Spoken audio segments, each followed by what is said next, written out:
Herkese yeni bir günden selamlar. Selamlar. Şimdi biz otobüse bindik. O kadar güzel ki buz gibi otobüsün içi. Biz Busan'da bulunan bizim için önemli olan noktalardan bir tanesi var. Türk Şehitliği. Şimdi oraya gidiyoruz. Şehitliğe geldik. Bu karşı taraf Şehitlik. Oraya doğru gidiyoruz. Şurada gözüküyor mu bilmiyorum da bayraklar var. Orada Türk bayrağı da vardı. Az önce otobüste gelirken. Ben de aradan gözüküyor şu an. Oraya doğru gidiyoruz. Genel olarak Güney Kore halkı vefalı bir halk. Bu yüzden girişi de böyle gayet güzel, böyle kocaman bir giriş yapmışlar. Mesela askerler bekliyor burada. Biz bunu atacak bir çöp bulamadık. Ve elimizde bununla bizi içeriye almadılar. Dediler, orada da çöp yok. giremezsiniz. İçeride çöpü atabileceğiniz bir yer yok. Bunu gidip dışarıda atmanız lazım. Yan tarafta tuvalet var dedi. Gidiyorum, o yüzden bunu çöpe atayım. Öyle içeriye gidelim.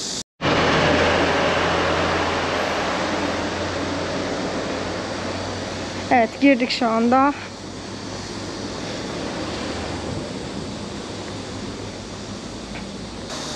Burada bölgeler yazıyor. Ne nerede? Seyit Taşdemir. Sadece o ikisinin fotoğrafı varmış.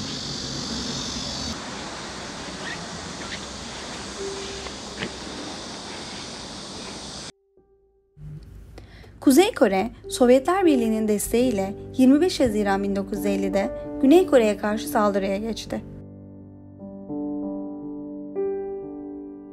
Türkiye'nin destek gücü ise 17 Eylül 1950'de Hatay İskenderun limanından yola çıkarak Güney Kore'yi savunmaya geldi.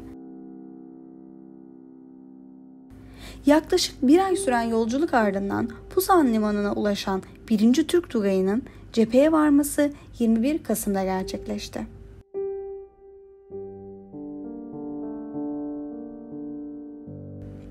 Türk askerleri savaştaki büyük etkisiyle tarihi adını altın harflerle yazdırdı.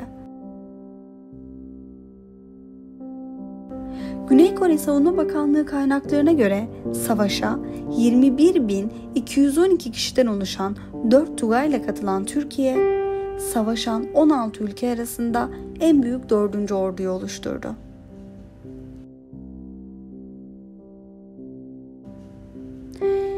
Sembolü kutup yıldızı olan Türk ordumuz savaşta 721 şehit verdi. Şu an gördüğünüz Birleşmiş Milletler Kore Anıtsal Mezarlığı'nda ise savaşta şehit olan 462 Türk askeri yatıyor. Türkiye, burada savaşan ülkeler arasında en fazla kaybı veren 3. ordu.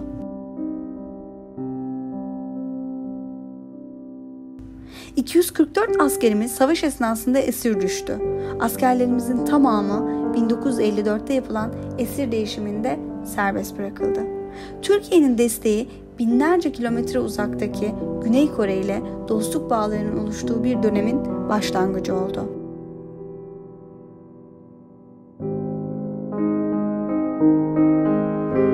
Bu dönemde Türk askeri savaşta öksüz ve yetim kalan Koreli çocuklar için Ankara Okulu'nu açarken askerimiz okul inşa eden tek birlik oldu. O zaman açılan Ankara Okulu'nu ve Türk askerinin fedakarlıklarını unutmayan Güney Kore halkı, Türk halkını kan kardeşi olarak nitelendiriyor. 11 ülkenin askerlerinin defnedildiği sembolik alanda Kore Savaşı'na katılan 22 Birleşmiş Milletler ülkesinin, Güney Kore'nin ve Birleşmiş Milletler'in bayrakları her gün dalgalanıyor. Anma törenlerinin birçoğu da bu alanda gerçekleştiriliyor. Tam burada ise şehitlerimizden geriye kalan emanetler var.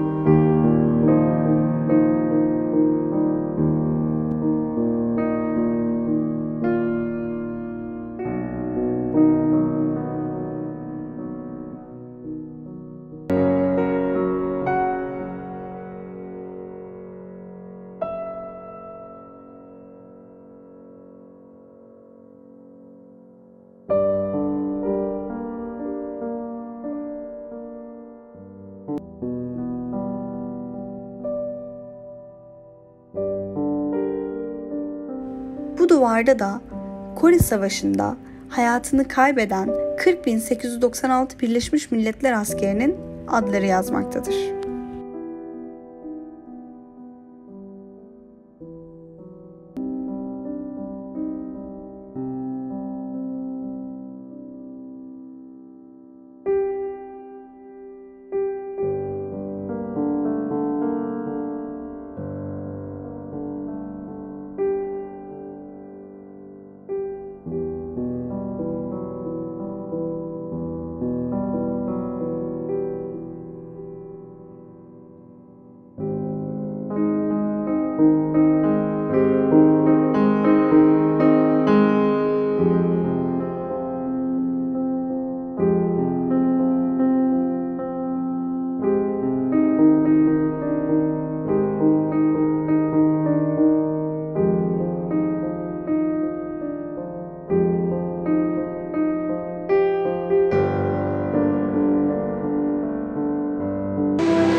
Güney Kore'nin geleceği için hayatlarını feda eden dünya gençleri.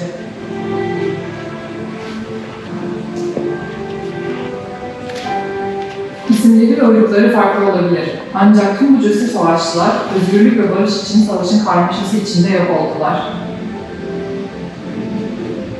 Tarihin sayfalarından sonsuza kadar silinmeyecek kahramanlar. Buradan şimdi sizlere sesleniyoruz.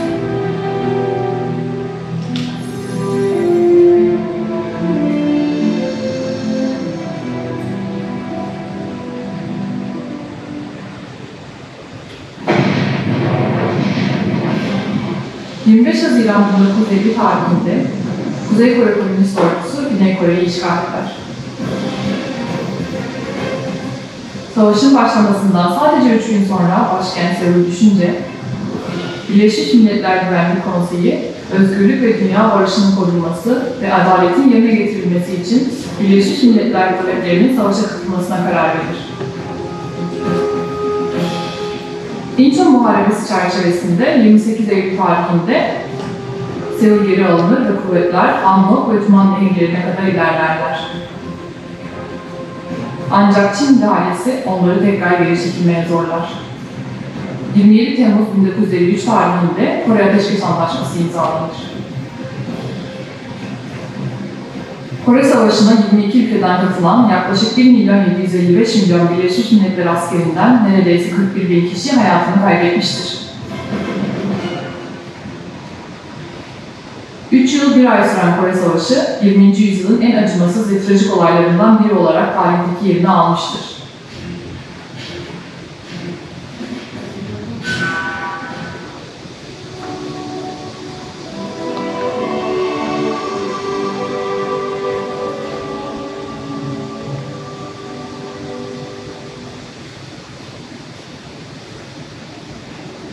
Savaş boyunca Birleşmiş Milletler Ordusu, şehitlerini aralarında İnçon ve Keson'un da bulunduğu 6 geçici mezarlığa defnetmiştir. Daha sonra 18 Ocak 1951 tarihinde Busan'da şehitlere bir mezarlık adanmıştır. Savaş bitince Güney Kore hükümeti, Birleşmiş Milletler Genel Kurulu'na çok uzaklarda yabancı bir ülkede erken yaşta hayata veda eden kahraman gençlerin anısını yaşatmak ve onurlandırmak amacıyla Kore'de bir Birleşmiş Milletler Anısal Mezarlığı kurulmasını teklif etmiştir.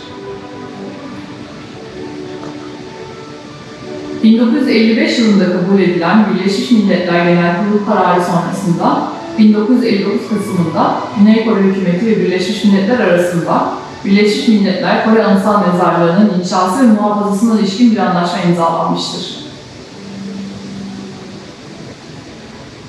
Bugün Birleşmiş Milletler Kore Anısal Mezarlığı 11 üyeli uluslararası bir komisyon tarafından yönetilmektedir.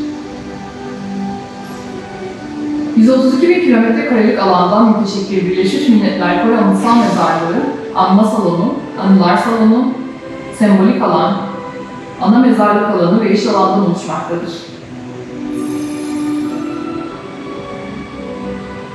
Ziyaretçilere saygılarını sunduğu anma salonunda Kore Savaşı ve Birleşmiş Milletler Anısal Mezarlığı tarihini anlatan bir belgesel film gösterilmektedir. Anılar salonunun girişinde Kore Savaşı'nda kullanılan ilk Birleşmiş Milletler bayrağı, Birleşmiş Milletler askerlerinin savaş fotoğrafları ve anı değeri taşıyan objeler sergilenmektedir. Anılar salonu, savaş yıllarındaki trajediyi sanki dün yaşanmış gibi hissettirmektedir. Sembolik alanda Kore ve Birleşmiş Milletler'e ilaveten savaşa katılmış 22 ülkeyi temsil eden bayraklar dalgalanmaktadır. Bu alan aynı zamanda aralarında Türkiye, Yunanistan, Yeni Zelanda, Norveç, Tayland ve Filipinlerin bulunduğu bazı ülkelerden anı malzemesi de içermektedir.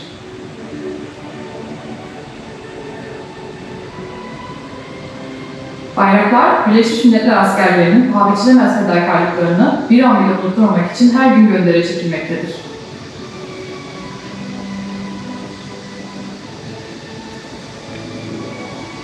Şehitlerin önemli bir kısmının defnedilmiş olduğu ana mezarlık alanında bu kahramanların ruhları Türkiye, Avustralya, Kanada, Fransa, İngiltere, Amerika Birleşik Devletleri gibi ülkelerin anılarına diktirdiği anıtlarla teselli bulunmaktadır.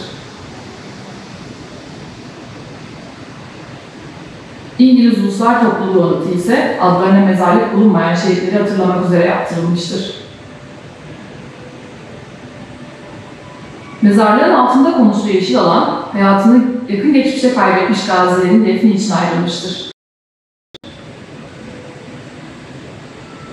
Bu gaziler vasiyetleri üzerine diğer askerlerin yanı başına yeşil alana defnedilmişlerdir.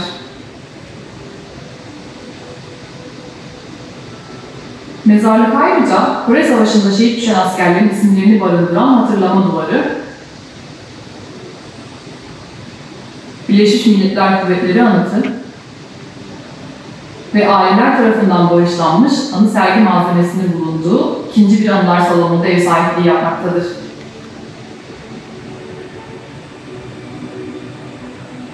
Mezarlık ile yeşil alan arasında konumlanmış dağın su yolu ile 11 basamaktan oluşan meşhur asker yolu, yaşam ve ölüm arasındaki sınırları aşarak sanki sonsuzluğa akmaktadır.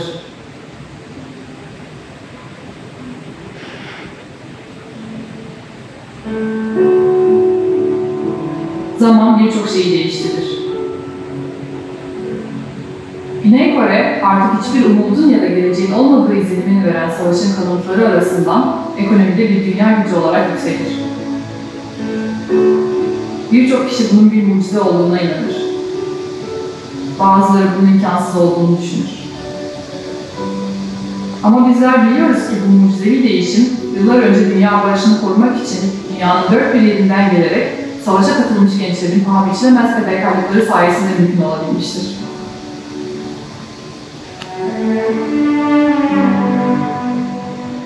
İnsanlığın barış içinde yaşaması için kendilerini feda etmiş olan bu genç ruhlar burada huzur içinde yatmaktadırlar. Şehitlere saygılarını sunmak üzere mezarlığı ziyaret edenlerin sayısı hiç azalmamaktadır.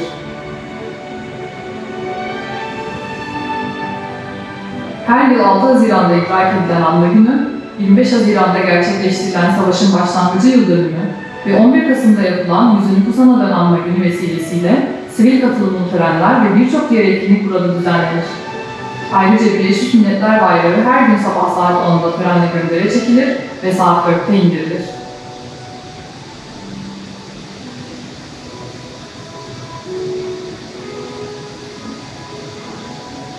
Mezarlığa defnedilmiş askerlerin ölüm yıl dönümlerinde fedakarlıklarına teşekkür amacıyla mezarlarına bayrak ve krizantem çiçekleri sunulur.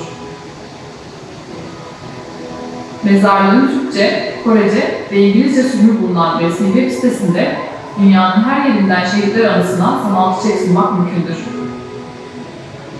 Kore Savaşı'na savaşmak üzere 15.000 asker gönderen Türkiye'nin yalnızca gazileri değil, tüm vatandaşları Busan'a geldiklerinde Birleşmiş Milletler Anısal Mezarlığı'nı mutlaka ziyaret ederler. İngiliz Uluslar Topluluğu gazileri de her yıl Busan'ı ziyaret etmektedirler. İngiliz Uluslar Topluluğu üyesi toplam 5 ülkeden yaklaşık 97.000 asker Kore Savaşı'na katılmış, bunlardan 2100 kişi hayatını kaybetmiştir. O gün güçlü bir rüzgarla yağan yağmur, silah arkadaşlarına veda etmek zorunda kalan askerlerin acılarına eşlik etmiştir.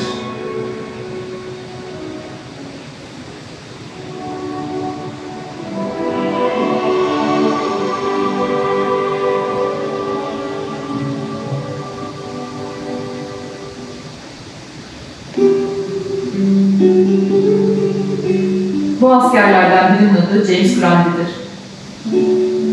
1988 yılında 100 İngiliz gazisiyle birlikte Busan'ı ziyaret ettikten sonra her yıl Birleşmiş Milletler Kore Anıtsal Mezarlığı'na gelmektedir.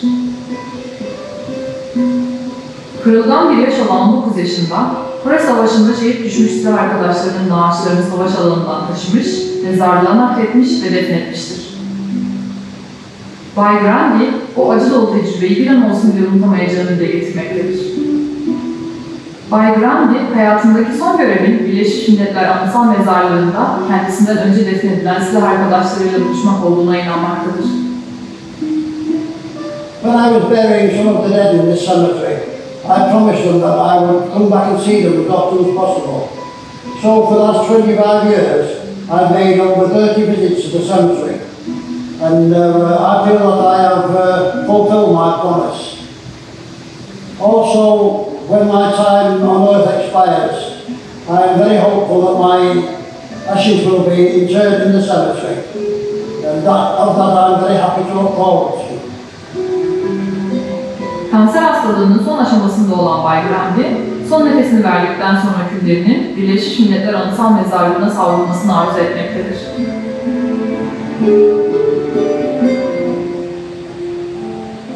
Son olarak acı veren bir başka kavuşma hikayesinden daha bahsetmek gerekmektedir.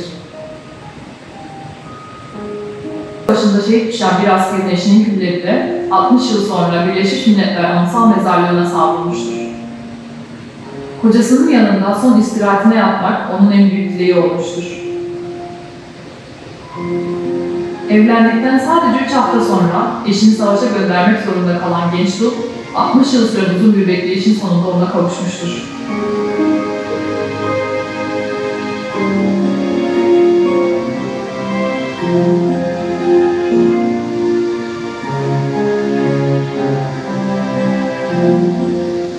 Sadece eşler değil, her şeyden kıymetli babalar, oğullar, arkadaşlar, kan kardeşler, silah arkadaşları yetmiştir. 나이차를 별로 안 되시는 분들이 와서 저희들을 위해서 목숨을 바쳐 다 싸워주신 거잖아요. 제가 앞으로 어떻게 살아가야 될지 다시 한번 더 되짚어볼 수 있는 좋은 기회라고 생각이 들기도 합니다.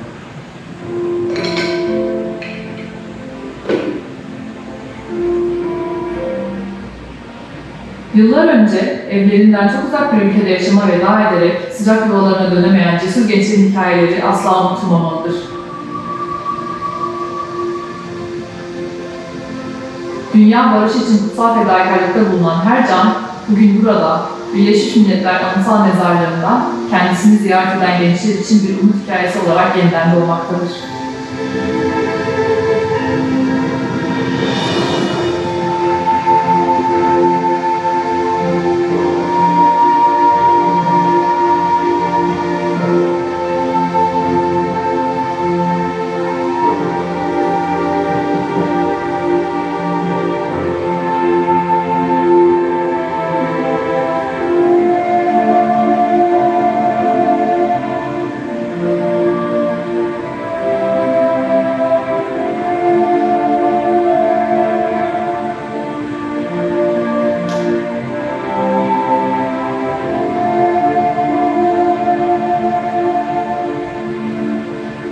Şehitlikten de bu kadar. Evet, çok güzeldi. Bence çok güzeldi gerçekten. Yani böyle tüylerim diken diken gezdim ve oraları. şey de çok güzel. Yani orada mesela bizim o dinlediğimiz yerde bütün dillerde düğmeye basıyorsunuz ve size gördünüz zaten. İzleyebiliyorsunuz. Evet. Çok güzeldi gerçekten. Şehitlikten çıkarken çok güzel bir böyle şehitliğin içinde satış yapılan küçücük bir yer var. 3 tane şey satıyorlar. Buranın sürdürülebilirliğini desteklemek için mi ne? Velhasıl öyle bir şey vardı. Biz de aldık. O kadar güzel ki. O kadar ağır ki. Ve Bir de arkası da var. Bu videonun da bu şekilde öyle sonuna geldik. Evet. Buraya kadar izleyip bize ve kanala destek olduğunuz için çok teşekkürler. Kendinize iyi bakın. Hoşça kalın. Bay bay. Bay bay.